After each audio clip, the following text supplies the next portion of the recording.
Jadi, pinter banget itu kedengarannya kayak berkat.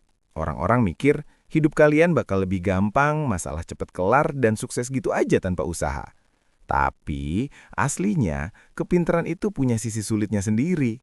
Psikologi nunjukin kalau banyak orang pinter yang ngerasain tantangan emosional, sosial, sampai eksistensial yang jarang dimengerti orang lain. 1. Overthinking. Kalian terlalu banyak mikir. Pikiran kalian nggak pernah bisa mati. Kalian analisis tiap kata, situasi, sampai emosi sendiri dalam banget. Pas orang lain udah santai, kalian masih aja muter-muter tiap kemungkinan di kepala. Psikolog nyebutnya analisis paralisis. Pas kebanyakan mikir malah bikin ambil keputusan jadi makin susah. 2. Susah nyambung sama orang lain. Kalian pengen obrolan yang dalam dan bermakna, bukan cuma basa-basi. Tapi, kebanyakan orang nggak mau bahas filosofi atau ide abstrak pas lagi makan siang. Ini bisa bikin kalian ngerasa kesepian atau nggak nyambung meskipun lagi di tengah keramaian.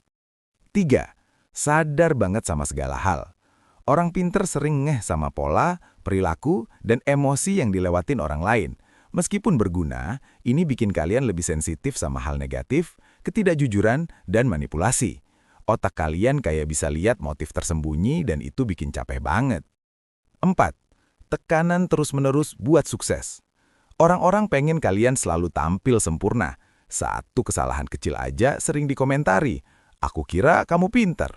Tekanan ini bikin kalian cemas dan takut gagal, yang sering disebut impostor syndrome. 5. Gampang ngerasa bosen. Otak kalian haus banget sama tantangan. Tugas rutin atau obrolan yang gitu-gitu aja kerasa ngebosenin parah. Tanpa stimulasi mental, kalian mungkin jadi melamun atau nunda kerjaan. Bukan karena males, tapi karena butuh sesuatu yang lebih rumit biar tetap fokus. 6. Berjuang sama sifat perfeksionis kalian. Kalian pasang standar yang tinggi banget buat diri sendiri. Psikologi nyebutnya maladaptive perfectionism. Keyakinan kalau ada yang nggak sempurna, berarti itu gagal. Ini sering bikin kalian burnout, frustasi, dan ngerasa nggak pernah cukup bagus. 7. Nanyain segala sesuatu. Kalian nggak nerima sesuatu gitu aja. Kalian nanyain soal otoritas, tradisi, bahkan pikiran sendiri. Rasa penasaran ini emang bikin inovatif, tapi juga bisa bikin kalian ngerasa jauh dari orang-orang yang lebih suka jawaban simpel aja. 8. Ngerasa berat secara emosional. Orang pinter biasanya punya empati yang tinggi banget. Kalian gampang nyerap rasa sakit orang lain dan paham perjuangan mereka dalam banget. Psikolog nyebutnya emotional contagion. Pas kalian mikul beban emosi orang lain tanpa kalian sadari. Jadi guys, pinter banget itu bukan soal punya semua jawaban, tapi soal lihat dunia lewat banyak lapisan yang orang lain gak lihat. Kesadaran itu emang bisa bikin sepi dan sakit.